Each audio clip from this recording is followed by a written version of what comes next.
Bu dim sualıdır.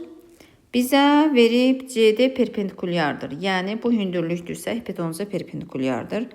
DM-i 3 verib, sonra DN-i 6 verib. Bura 3-dürsə, DM 3-dürsə, bura 3-dürsə, bura da 3-dür. CN də 3-dür. Bura 6.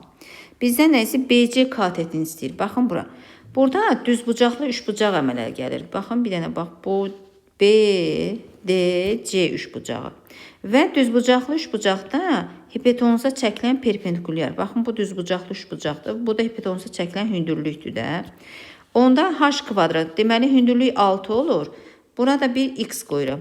Belə bir düstur var idi. H kvadratı bərabərdir mn düsturu. Yəni hipotenuza çəkilən medianın hündürlüyün kvadratı bölünən hissələrin hasilinə bərabərdir. Bu zaman 36, yəni 6-nın kvadratı bərabərdir. X vurulsun bölünən hissələr. Biri x-dir, biri 3. 3. Buradan da ala bilərik x bərabərdir 12.